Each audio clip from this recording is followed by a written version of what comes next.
आज हम मित्रता पर निबंध लिखेंगे। शीर्षक है मित्रता निभाना। मनुष्य को प्रत्येक रिश्ते जन्म से प्राप्त होते हैं, लेकिन एक रिश्ता ऐसा होता है जिसका चुनाव उसे स्वयं करना पड़ता है, और वह रिश्ता है मित्रता का, जो उसके सुख दुख में उसका साथ देता है। लेकिन जीवन में सच्चा मित्र मिलना किसी सौभाग्य से कम नहीं होता, और सच्चा मित्र भी बड़े सौभाग्यशाली व्यक्ति को ही मिलता है, क्योंकि सच्चे मित्र की न कोई जाति होती है, न कोई धर्म होता है। केवल एक ही जाति होती है, वह है इंसानियत। मित्रता का महत्व। सच्चा मित्र मुश्किल घड़ी में अपने मित्र के साथ कंधे से कंधा मिलाकर हर पल उसका साथ देता है। इसका सच्चा उदाहरण भगवान श्री कृष्ण और सुदामा की मित्रता है। एक ही गुरुकुल में शिक्षा प्राप्त करने के बाद श्री कृष्ण द्वारिका के राजा बन जाते हैं और सुदामा एक दरिद्र ब्राह्मण बन जाते हैं। लेकिन उसके बाद भी भगवान श्री कृष्ण सुदामा की सहायता के लिए हर पल तैयार रहते हैं। इसलिए मित्रता में कोई भेदभाव नहीं होता है। कौन कितना गरीब है और कौन कितना अमीर है, इसका कोई फर्क नहीं पड़ता है। आमतौर पर कहा जाता है कि मित्रता हम उम्र के मध्य होती है, लेकिन ऐसा कहना गलत है।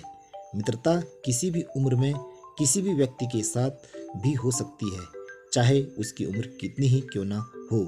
यदि देखा जाए तो एक बालक परिवार में जन्म लेता है और परिवार से बोलना, उठना, बैठना, हंसना, रोना, खेलना आदि बातें को सीखता है, और एक बालक की प्रथम पाठशाला उसकी माँ को कहा जाता है, क्योंकि वह माँ के आंचल में रह कर के सब कुछ सीखता है। लेकिन कई बातें ऐसी होती हैं जिससे वह अपने परिवार के सदस्यों के साथ साझा नहीं कर सकता है, लेकिन अपने मित्र के साथ साझा कर सकता है। इसलिए सच्चा मित्र ही उसके प्रत्येक राज को जानता है। ऐसा कहा जाता है कि व्यक्ति स्वयं जैसा होता है, वह अपने जीवन में मित्र भी वैसे ही चुनता है, और व्यक्ति से यदि जाने अनजाने में कोई गलती हो जाती है तो समाज उसके मित्र को भी उसी गलती का भागीदार समझता है। इसलिए हमें मित्रता भी सोच समझ करके करनी चाहिए। एक अच्छा मित्र पाने के लिए हमें भी अच्छा मित्र बनना पड़ेगा, और निस्वार्थ भाव से उसके सुख दुख में हर वक्त उसका साथ देना होगा, क्योंकि सच्चा मित्र मित्रता के लिए अपना जीवन तक न्यौछावर कर देता है, जिसका उदाहरण महाभारत काल में दुर्योधन के प्रिय मित्र कर्ण थे। जब कर्ण को हस्तिनापुर में किसी ने भी स्वीकार नहीं किया, तो उस समय दुर्योधन ने कर्ण को अपना मित्र बनाकर उसे अंग देश का राज्य सौंप दिया। कर्ण ने भी अपने मित्र दुर्योधन को वचन दिया कि यह जीवन मैं तुम्हें समर्पित करता हूँ। मैं आज से तुम्हारे लिए ही जीऊंगा और तुम्हारे लिए ही मरूंगा। इसलिए हमें भी अपने मित्र का साथ जीवन भर देना चाहिए। निष्कर्ष, हमें अपने जीवन में सच्चे मित्र की हमेशा मदद करनी चाहिए। सच्चा मित्र ही जीवन में मानसिक संतुष्टि लाता है।